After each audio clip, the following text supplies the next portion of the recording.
So we are at our next movie. And so for this movie, I want to tell you, Katya, before I even tell you what the name of the movie is, I am scared of anything. So I don't want to see scary movies. And people may say this is not a scary movie. They're lying. They're lying. So the name of this movie is A Quiet Place Part 2. I am so glad that they called it A Quiet Place Part 2 because for me, it is not a sequel.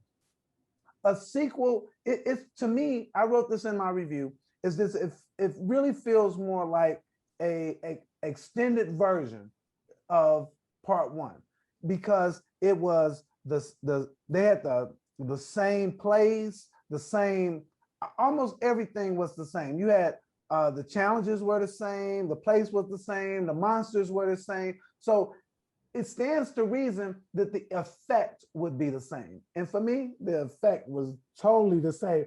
I was scared out of my bejesus because you and I have talked about this and we talk about awards. A Quiet Place, the first one, was nominated for an Oscar, but it didn't win for sound. And I don't know how it didn't because the way in which they use sound in this film is so good. From the bell, the little bell ringing, or the stoplight clicking, or a branch snapping, all those things keep you on edge throughout the whole thing. So of course I went to all that without telling people what this one is about if they didn't see the first one. And so I'm sorry, I get so caught up. It's okay. I know you were working through your trauma, you know.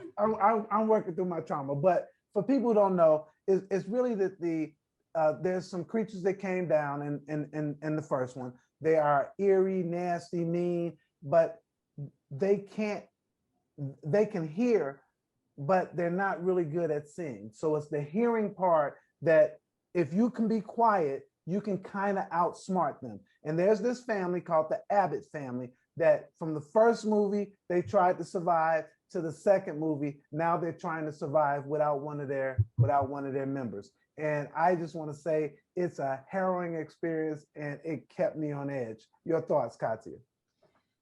I call this The Humans Fight Back. That really was the title of my review. And the reason why I said that is in the first one, they're the victims. They're reacting to everything. Do you know what I mean? It's like because we're learning what their environment is. We're learning, who the enemy is in this thing, right? And you're just like, and it's like, not only with scary movies, you're like, get in the car and go home, right? With this, where do you go? Because you don't know are there other people? Is it safe? Where is there a place for them to go where it's not overrun? Do you understand? Absolutely. But with this one, I understand what you're saying when you say it's a continuation. But with this one, we are in a place where they're tired of being scared. They're tired of waiting and being sitting ducks. So we have some proactiveness going on, you know. The young lady that plays, I believe it's Reagan is her character. Millicent Simmons. Amazing. I wrote in my review, and I'm going to say it here.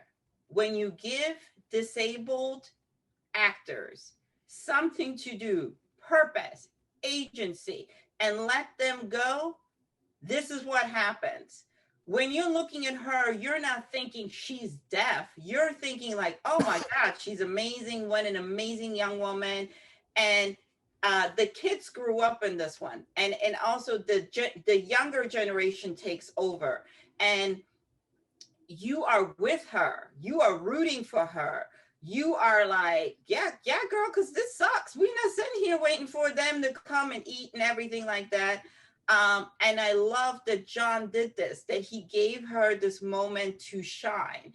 And I hope this opens up more opportunities for her as an act, not just for her, but for more disabled people, because they're in our world. So why not start creating some roles where they are seen, where they are celebrated, and, you know, where, you know, they're just being themselves. You know, I loved in the beginning, even something small like the interaction between her character in Emmett, you know, who it's something so small, but he is attempting to communicate with her. He is asking her to teach him something. And again, it's making something that can be awkward sometimes in these movies where you're like, why are y'all doing all of this, you know, and just making it big. And I think this is how we move the needle forward. I also want to talk about it again. It's the two young people for me that make this movie, you know. And I agree with you. This movie didn't have as many monsters pop up, but it was like the anticipation that made it scarier, because you would be like, you know how you say to yourself, oh, this is about to go bad, but it wouldn't go bad when you thought it was going to go bad. It would go bad like as soon as you were like, well, maybe this might be okay. That's when it would happen. I agree with you. The music, the sound was amazing, and the actors also, you know what I mean? It's like that, you know, there's two moments in there where you needed the sound team and the actors to meet in the middle, and you were agonizing for in that moment where you're like, how do you expect me not to do anything, you know? And you're right there, you know what I mean? But again, I love that that the young people, especially that the young lady became the heroine. What a beautiful thing to say to young girls. So absolutely. So in my review, I talked about how the women really ruled here, because they really flipped it on its head. Is how you get Millicent, the daughter, leading versus the son, who was a little bit more scared, and you would a lot of times think, oh, the guy is going to take charge, but she really took charge. But here's what I liked about when you and you talk about how you give people with different needs a chance in this in our industry. What I liked was that they made her a regular teenager. That because I did not like her character initially, because she did not listen to her parents, which is what a lot of teenagers do. Mom is saying, don't do this, don't go here, don't blah blah blah. But she's like, I got something to contribute to this world. I think that I got something to contribute. And she's rebellious and defiant and goes off and does it because she's trying to help her family. But it really feels like any other teenager. The thing that John did in this one, John Krasinski did in terms of writing this, is that you said that you hope that there'll be more roles. It all started with how he wrote this, is that he wrote this with her at the center, with understanding. When you start thinking about sound, there's no way that you wouldn't think, oh, I could put somebody who doesn't really hear all of this into this film, and the way in which they play it will be authentic. It won't even, and all of them learned sign language. This was, to me, this was so good. It is so scary. I am not recommending it. It is not a watch it. Do not go. Do not. I'm kidding. I'm just saying. I agree with you, but I will say that. I will say she stands out more than him, but he had a nice arc. We always talk about some of these arcs that don't make any sense. Like, why would you do that? You know what I mean? I'm like, but in his case, and I will also say that she's her father's daughter, because she saw his work. She was more like him, because he was a, you know, go-getter. She saw his work. She saw what was happening, and she says, this is what he was working on.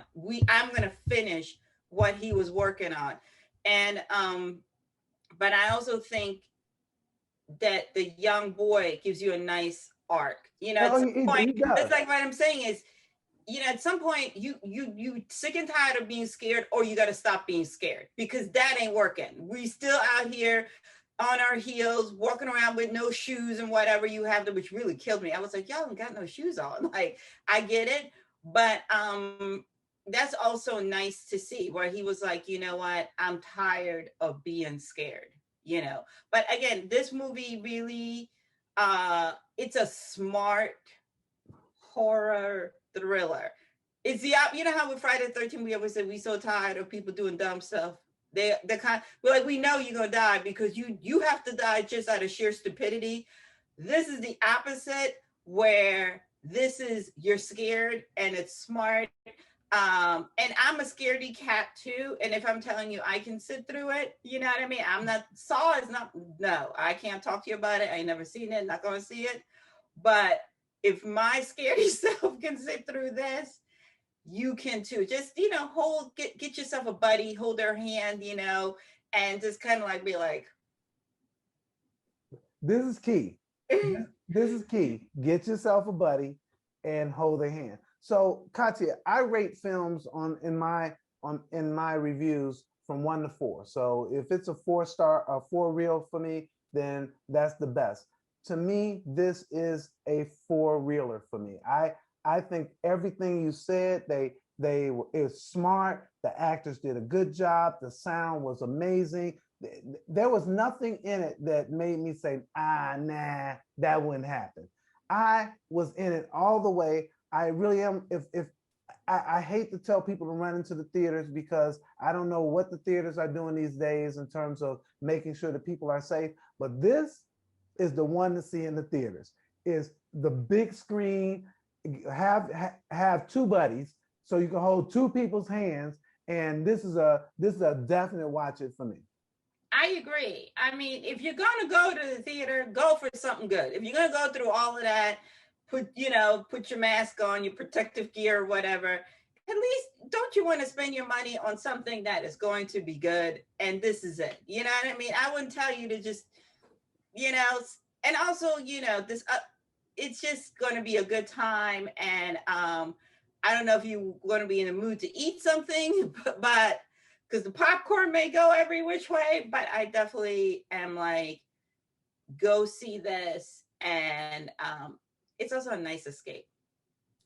Excellent. Well, that's it for our movies. So